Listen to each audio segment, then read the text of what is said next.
अन्य हिंदी के एक नए एपिसोड में आपका स्वागत है और इस वीडियो में हम पहले बात करने वाले हैं रूस के बारे में।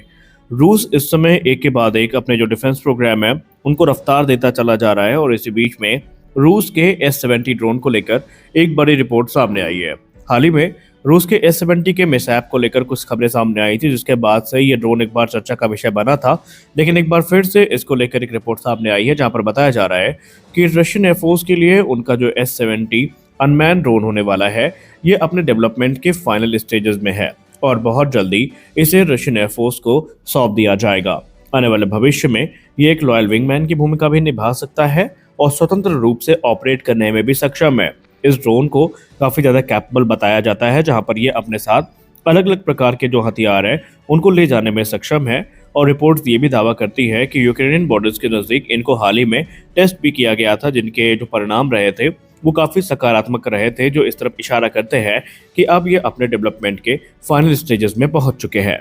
हमने दोपहर की वीडियो में 1500 हॉर्स पावर के इंजन के बारे में बात करी थी और हमने ये भी बताया था कि उसको लेकर डीआरडीओ को एक बड़ा माइलस्टोन मिला है। लेकिन रुकिए, अगर आप इसको सेलिब्रेट कर रहे हैं तो अब आपकी खुशियों में चार चांद लगने वाला है, क्योंकि एक और इंटरेस्टिंग रिपोर्ट हमें defence research and development organisation की combat vehicle research and development establishment, जिसको आप CVRDE के नाम से जानते हैं, इनको लेकर आई है। CVRDE ने जो डिफेंस लवर्स हैं और इंडियन डिफेंस कम्युनिटी में जो उत्साह की लहर थी उसको दोगुना करके एक रिपोर्ट सामने रखी है। उन्होंने कहा कि उनके तरफ से जो एक 600 हॉर्स पावर का high power density diesel engine develop किया गया था, इसने 675 हॉर्स पावर की जो पावर है वो जनरेट करी है अपने रिसेंट टेस्टिंग के दौरान। यानी 600 हॉर्स पावर का इंजन जो उद्देश्य के साथ बनाया गया था, इसने अपने जो पावर है उसको एक्सीड करके जो रिजल्ट है वो दिए हैं, जहां पर हमें 675 हॉर्स पावर की जो पावर है वो देखने को मिली थी। और ये एक बड़ी अचीवमेंट है और रिमार्केबल सक्सेस है,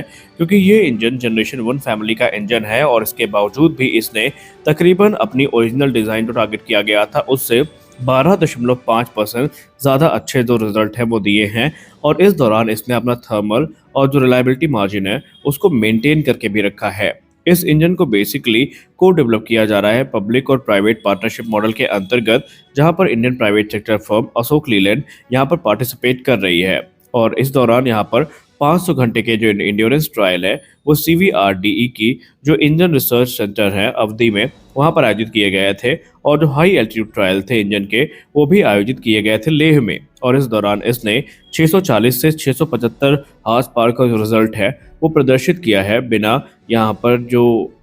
एग्जॉस्ट गैस टेम्परेचर है उसको एक्सीड किए हुए, यानी कि लिमिट्स के अंदर रह करके भी इसने अनुमान से भी ज़्यादा पावर जनरेट करके दिखाई है, जो कि कहीं ना कहीं हमारे लिए एक अच्छी खबर होने वाली है।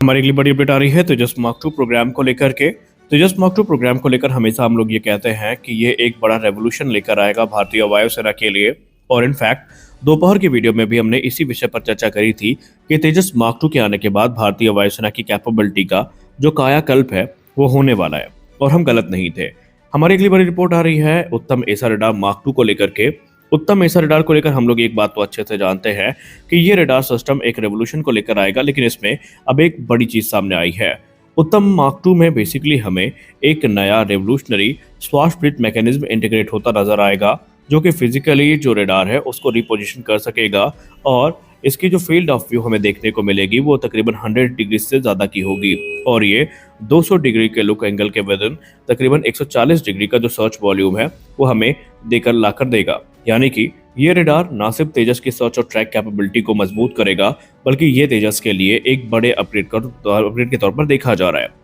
और ये जो इन्हांसमेंट करी गई है ये defence research and development organisation की electronics and radar development establishment की तरफ से की गई है, जहां पर जो फिक्स्ड एरे रडार है इनकी जो लिमिटेशन है उससे ओवरकम करने का प्रयास किया गया है, ताकि जो सिचुएशनल अवेयरनेस है ये काफ़ी ज़्यादा पायलट्स की बढ़ सके और बिना एग्रेसिव मनूवर के वो ईजिली चीज़ों को सर्च और ट्रैक कर सके। और एक्सपर्ट्स से मानते हैं कि इस डेवलपमेंट के बाद तेजस मार्क 2 की जो कैपेबिलिटी है ये काफ़ी ज़्यादा बढ़ जाएगी। हालांकि माना जा रहा है कि तेजस मार्क 2 के जो रोल आउट की तिथि है वो नज़दीक आते आते हमें और भी कुछ बड़ी रिपोर्ट्स देखने को मिलेंगी। पहली उड़ान की बात करें तो तेजस मार्क 2 की पहली उड़ान हमें 2026 के अंत तक देखने को मिल सकती है। हालांकि रोल आउट की जहां तक बात रही तो रोल आउट को लेकर एक बार फिर से कहा गया है कि इसका रोल आउट हमें 2026 की शुरुआत में देखने को मिलने वाला है। Uttam mark two basically mark one का ही सक्सेसर होने वाला है, जो कि गैलियम नाइट्राइड बेस्ड टेक्नोलॉजी पर आधारित होगा। वहीं इसके उलट उत्तम mark one gallium arsenide technology पर आधारित है। रिपोर्ट्स बताती हैं कि गैलियम नाइट्राइड मॉड्यूल्स होने के कारण इसमें जो हाई पावर आउटपुट है वो हमें देखने को मिलेगा और यह तकरीबन 250 किलोमीटर की दूरी तक जो फाइटर साइज के टारगेट है उनको देख पाएगा। वहीं इसकी जो जैमिंग रेजिस्टेंस है वो भी उत्तम मार्क वन की तुलना में काफ़ी ज़्यादा अच्छी है, यानी कि यहाँ पर ये तेजस मार्क टू की कॉम्पैक्ट नोज में भी फिट हो सकेगा और कैपेबिलिटी में उत्तम मार्क वन को या मार्क वन को यहाँ पर सरपास भी करने की कैपेबिलिटी इसके पास होने वाली है।